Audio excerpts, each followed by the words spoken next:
오늘은 하나님의 은혜의 복음, 이런 제목으로 함께 은혜를 받고자 합니다.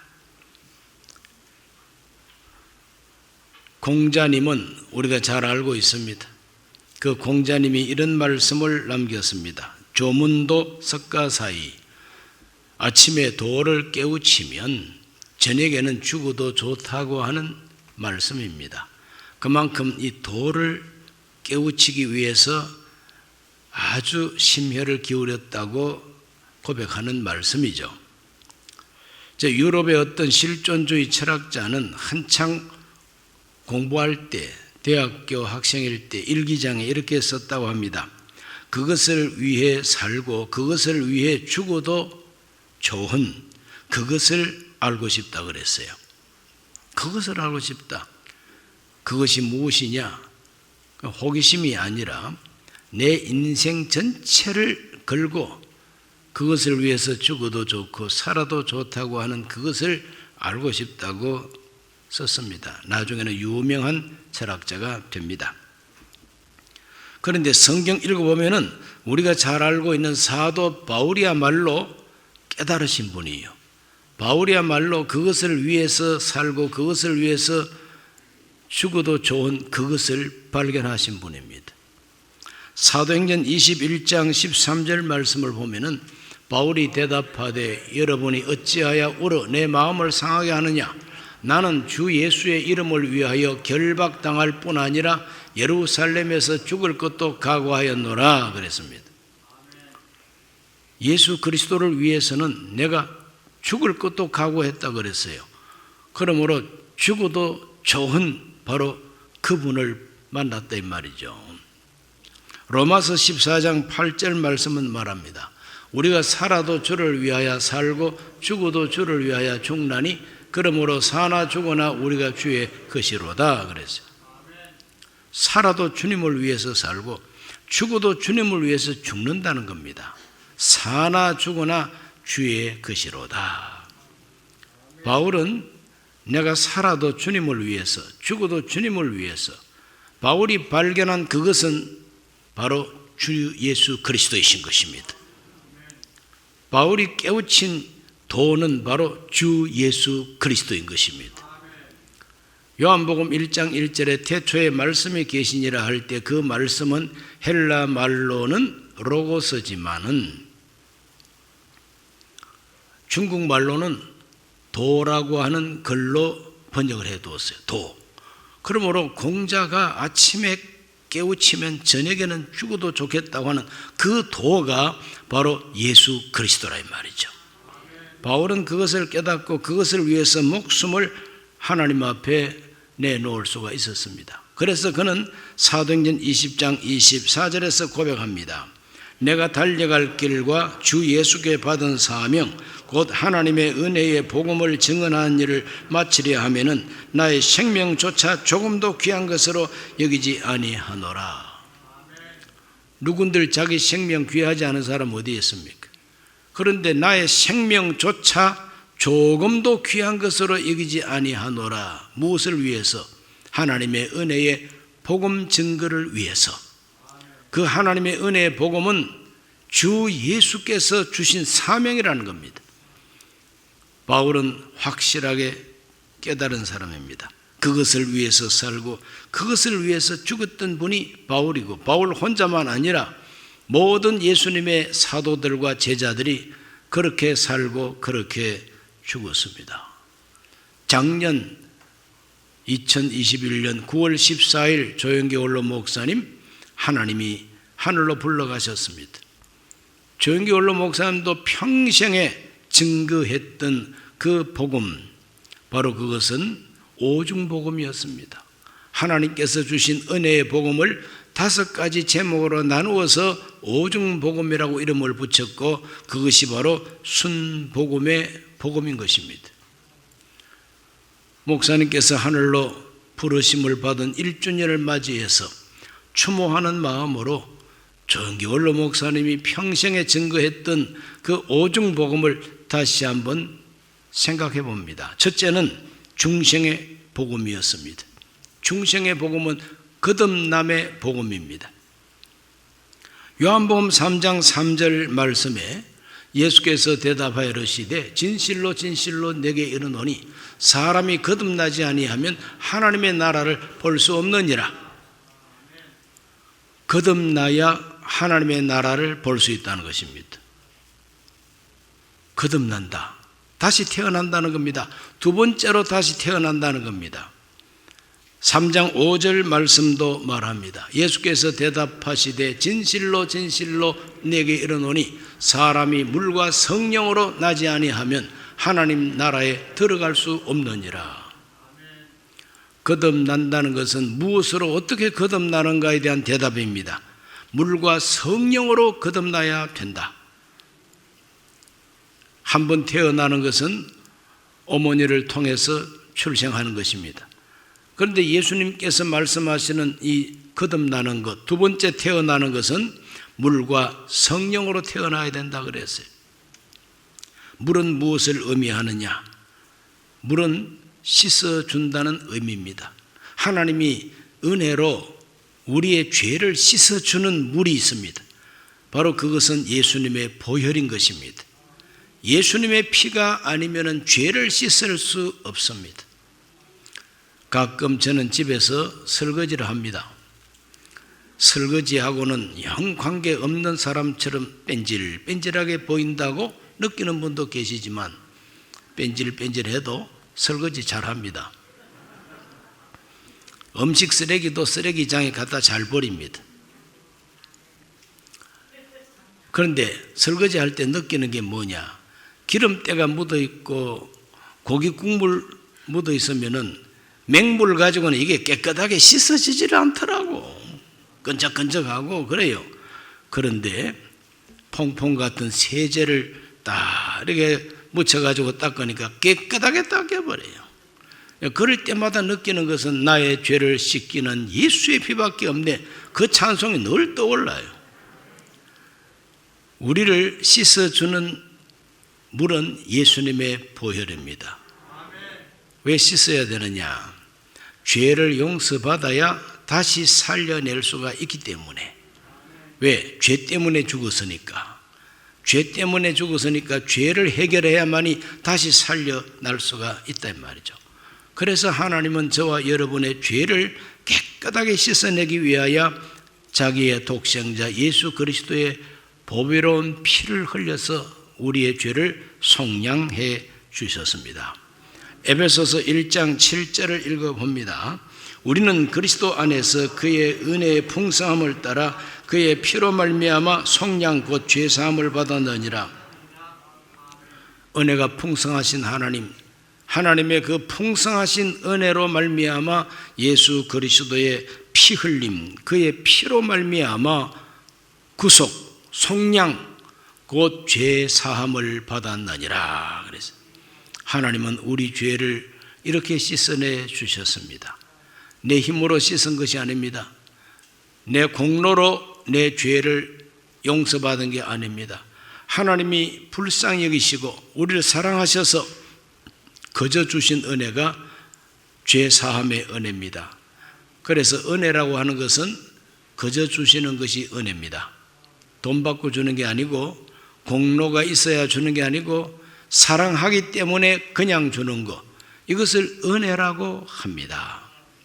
그래서 은혜의 복음, 우리의 죄를 깨끗하게 씻어내시고 그 다음에는 성령으로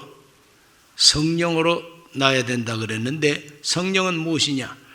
죄를 깨끗하게 용서하시고 용서받은 이 사람을 하나님이 새 생명을 불어넣고 그 사람을 살려내신다는 겁니다. 그 일은 누가 하느냐? 성령이 하신다는 겁니다. 그렇기 때문에 물과 성령으로 다시 나야만이 하나님 나라를 볼 수도 있고 들어갈 수도 있다 그랬습니다. 에베소서 2장 8절은 말합니다. 너희는 그 은혜에 의하여 믿음으로 말미암아 구원을 받았으니 이것은 너희에게서 난 것이 아니요 하나님의 선물이라 그랬어요.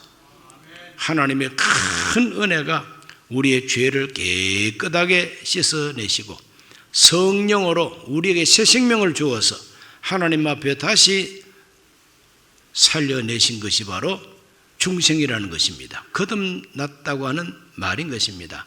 이거는 내 힘으로 된 게 아니에요. 오직 전적으로 하나님의 사랑과 은혜로 그렇게 하신 것입니다. 태어난다고 하는 것은 어머니를 통해서 태어나는 제1 출생도 내 힘으로 안 되잖아요. 내가 세상 가야 되겠다 작정하고 오신 분 손 들어보기. 정신 차리고 보니까 어머니가 나를 낳아주셨어요. 그러므로 태어나는 것은 내 힘이 아닙니다. 전적으로 은혜로 태어나는 거예요. 두 번째 태어나는 중생도 하나님의 전적인 은혜로 우리를 살려내시는 것입니다. 허물과 죄로 죽었던 너희를 그리스도 예수로 말미암아 살려내셨다. 이것이 바로 에베소서 1장부터 강조하고 있는 하나님의 은혜인 것입니다. 오늘 우리 모두가 하나님의 자녀로 태어나는 이 큰 은혜를 받았으니 이것이 복된 소식이라. 그래서 복음인 것입니다. 은혜의 복음입니다. 예수 그리스도를 나의 주 나의 하나님으로 믿고 영접하면은 성령이, 우리가 영접하는 믿음을 보시고 성령이 우리에게 오셔서 죽은 생명 살려내시고 하나님의 자녀가 되게 하여 주십니다. 두 번째 복음은 성령 충만의 복음입니다.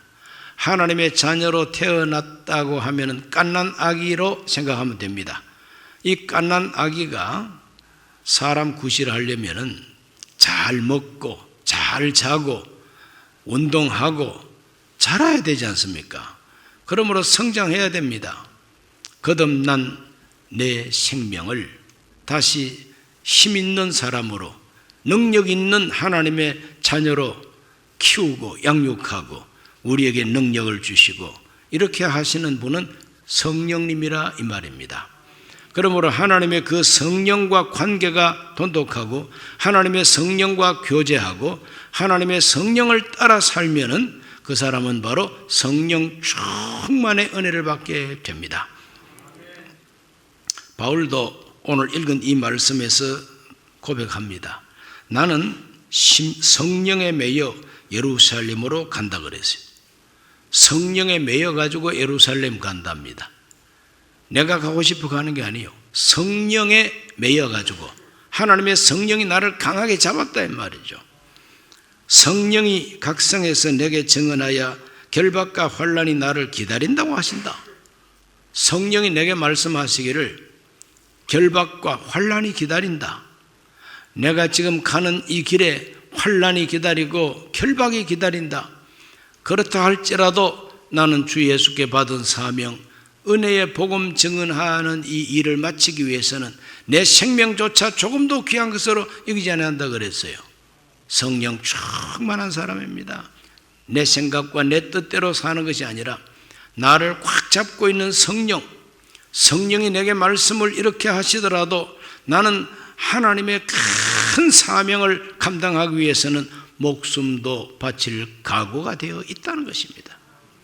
성령 충만했던 이 사도 바울, 그러므로 평신도인 저와 여러분들도 언제나 하나님의 성령에 의해서 살아야 정상적으로 신앙생활을 할 수가 있다는 것입니다. 성령 충만하라고 권고했습니다. 에베소서 5장 18절로 21절을 읽어봅니다. 술 취하지 말라. 이는 방탕한 것이니 오직 성령으로 충만함을 받으라. 시와 찬송과 신령한 노래들로 서로 화답하며 너희 마음으로 주께 노래하며 찬송하며 범사의 우리 주 예수 그리스도의 이름으로 항상 아버지 하나님께 감사하며 그리스도를 경외함으로 피차 복종하라. 술 취하지 말고, 술 취하지 말라 이 말은 꼭 알코올만 안 마시면 된다가 아닙니다. 이 세상의 모든 죄악에 물든 문화와 취미, 이 모든 것이 다 술입니다. 술로 취하지 말고 오직 성령의 충만함을 받으라. 이 말은 하나님의 성령이 마치 물질처럼 주스처럼 따라 마시는 것도 아니고 성령은 어떤 물질도 아닙니다. 성령은 바로 하나님이십니다. 그러므로 성령 충만을 받아라 이 말은 그 성령과 깊은 교제를 가지고 그 성령에게 붙잡혀 살아라 이 말입니다. 오늘 우리 모두는 성령께 붙잡혀 살아야 됩니다. 성령이 이끄는 대로 살아야 됩니다. 그래서 성령은 우리를 어디로 이끌어 주시느냐? 시와 찬미와 신령한 노래로 서로 화답하게 하시고, 마음으로 주께 노래하고 찬송하게 하시고, 항상 범사에 하나님께 감사하게 하시고, 서로에게 언제나 복종하고 서로를 배려하고 피차 복종하라 그랬지 않습니까? 남 무시하지 아니하고 서로를 높이고 서로를 정말 배려할 줄 아는 이와 같은 인격자로 하나님의 성령은 우리를 인도하신다는 겁니다. 그러므로 성령 충만하게 되는 것은 하나님의 은혜입니다.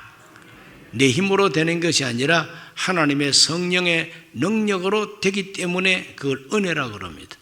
그러므로 성령 충만의 복음이 바로 하나님의 은혜의 복음인 것입니다. 세 번째, 신유의 복음입니다. 신유라고 하는 것은 무엇이냐? 그 신자라고 하는 것은 하나님 신자입니다. 하나님 신자. 유자는 무슨 유자냐? 버들 유자가 아니라 고칠 유자입니다. 그러면 하나님이 고치는 것이 바로 신유인 것입니다. 하나님이 고치신다. 하나님이 건강하게 회복시켜 주신다. 하나님께서 능력으로 우리를 확 바꿔 주신다. 회복시켜 주신다. 이걸 가리켜서 신유라 그럽니다. 하나님이 고치신다 이 말이죠. 우리 예수님께서 복음을 전하실 때 언제나 신유의 은혜를 베풀어 주셨습니다. 마태복음 9장 35절에 예수께서 모든 도시와 마을에 두루 다니사 그들의 회당에서 가르치시며 천국 복음을 전파하시며 모든 병과 모든 약한 것을 고치시니라. 우리 예수님은 전도하실 때에 말씀만 전하지 아니하시고 모든 병과 모든 약한 것을 고치셨습니다. 치료하셨다는 겁니다. 뭐 파스를 발라가 고친 것도 아니고 거기 뭐 이명래 고약을 붙여가지고 고친 것도 아니고 우리 예수님께서는 명령하시고 말씀하심으로 권세를 가지고 고쳐주셨어요. 귀신이 쫓겨가 버립니다. 그냥 나가라 그러면 나갑니다. 그냥. 그래서 우리 예수님께서 능력으로 고쳐주시는 것을 신유라 그러는데 이 신유의 복음이 예수님 당시에만 있었던 것 아닙니다. 예수님 제자 사도들이 전도할 때도 신유의 은혜가 나타났습니다. 사도행전 5장 14절에서 16절 믿고 주께로 나아오는 자가 더 많으니 남녀의 큰 무리더라. 심지어 병든 사람을 메고 거리에 나가 침대와 요 위에 누이고 베드로가 지날 때에 혹 그 그림자라도 누구에게 덮일까 바라고 예루살렘 부근에 수많은 사람들도 모여 병든 사람과 더러운 귀신에게 괴로움 받는 사람을 데리고 와서 다 나음을 얻으니라. 다 나음을 얻으니라. 정말 참 기분 좋습니다. 다 나음을 얻으니라. 오늘 사도행전에 나오는 이 말씀대로 우리 교회도 누구든지 오시기만 하면 다 나음을 입으시기를 바랍니다. 모든 약한 것과 모든 병을 고치시는 예수님이 우리 눈에 안 보이지만 주 예수가 살아 계시기 때문에 그분의 이름을 믿고 기도하는 이 자리에서 주님이 다 고쳐주시기를 바랍니다. 다 고치시는 은혜가 바로 신유의 복음인 것입니다. 그리고 어떤 교회, 어떤 신학자들은 예수님 당시와 사도들 당시에만 있었지 요즘은 그런 게 필요가 없대요. 왜? 보험제도가 잘 돼 있고 병원에서 치료하는 기술이 발전돼 가지고 뭐 구태여 기도할 필요 없다. 이렇게 말합니다. 그러나 그것은 그렇지 않습니다. 아무리 현대의학이 발전하고 보험제도가 뛰어난다 할지라도 하나님이 고치는 게 있습니다. 하나님은 저와 여러분을 고쳐주십니다. 몸뚱아리는 멀쩡하지만 그 깊은 내면 세계가 어두워서 우울증에 걸리기도 하고 절망에 빠지기도 하고 언제나 부정적인 사고방식에 젖어 있는 거 이거 다 약한 거 아닙니까? 그 영이 약하기 때문에 그렇거든요. 그러면 하나님께서 약한 것을 고쳐서 그 심정을 강하게 해주시면은 우울증도 이기고 모든 부정적인 것을 이길 수 있지 않겠습니까? 그러므로 하나님께서 우리를 고쳐주시는 이 신유의 복음은 지금도 활동하고 있음을 믿으시기를 바랍니다. 주여 고쳐 주시옵소서. 네 번째 축복의 복음입니다. 축복 그러면은 그 무슨 샤머니즘 같은 소리를 하느냐, 기복주의가 아니냐, 이렇게 이제 비난하고 비판하려고 하는 사람이 있습니다. 그러나 여러분, 축복은 분명히 있습니다. 하나님이 주시는 복이 분명히 있다고. 모든 인간은 하나님 앞에 죄를 범하였으므로 율법의 저주 아래 있다고 하는 것이 성경이 증거하고 있는 우리의 현실입니다.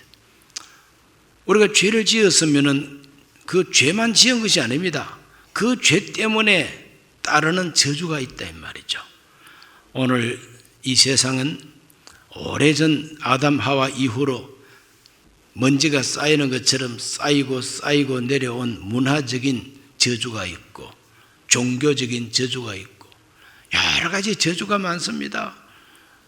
불행하게 살아야 할 이유가 없지만은 그러한 저주 때문에 그만 불행하게 사는 그런 지역, 그런 나라들이 많이 있습니다.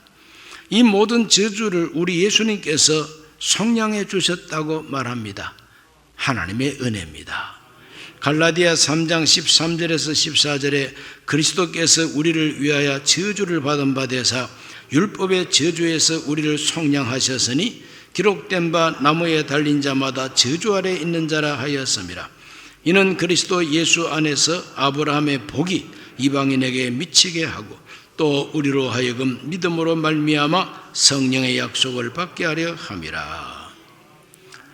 예수님께서 우리 저주를 짊어지고 속량하셨기 때문에 아브라함의 복을 받게 됐다고 말합니다.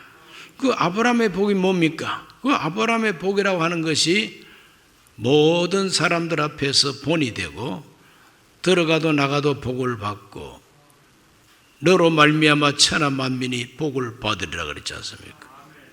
그러므로 아브라함의 복은 물질의 복도 있고 자손의 복도 있고 영적인 복도 있습니다. 그러므로 우리 예수님께서 우리의 저주를 짊어지시고 속량하셨다는 게 하나님의 은혜인 것입니다. 내가 받아야 할 이 저주를 내 스스로의 힘으로 헤어날 길이 없습니다. 그래서 하나님이 우리를 사랑하시기 때문에 공짜로 우리의 저주를 속량해 주셨다는 것이죠. 구세주로 오신 예수님이 십자가에 못 박혀 피 흘리고 죽으실 때 그 고통이 이만저만이 아니죠. 나무에 달린 자마다 저주 아래 있는 자라. 이것이 성경입니다. 나무에 달린 자가 저주 아래 있는 자라. 그래서 예수님은 십자가 나무에 달려야만 했습니다.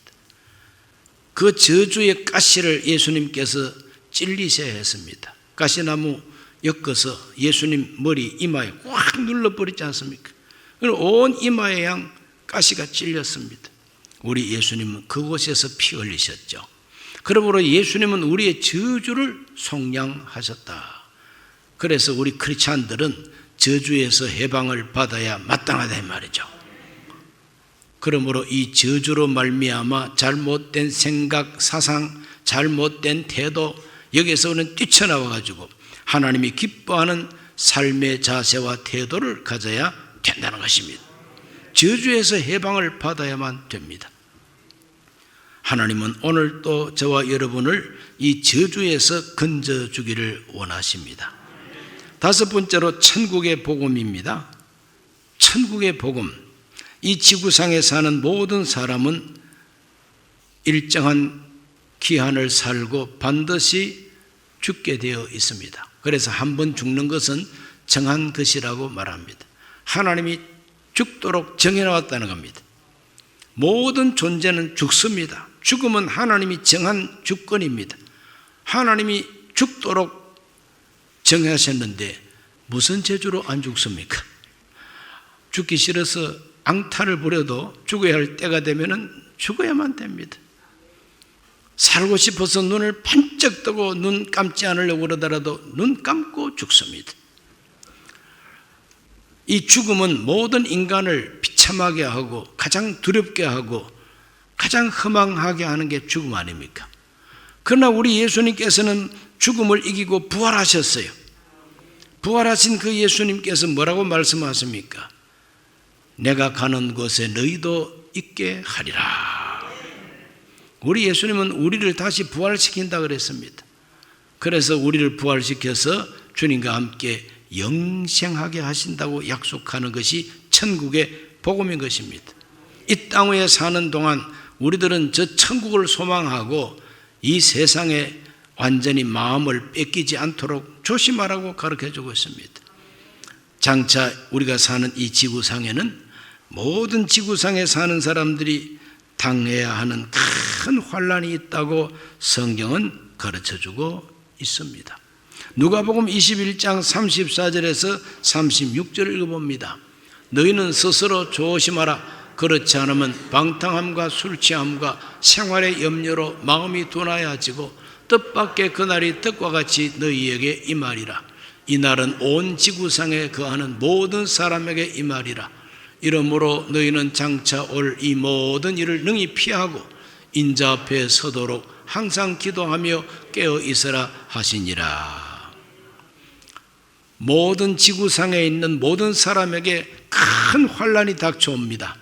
그런데 너희들은 이것을 피하고, 그걸 당하고가 아닙니다. 이것을 피하고 어디로 가느냐? 주 앞에 서도록 기도하고 깨어 있으라 그랬지 않습니까?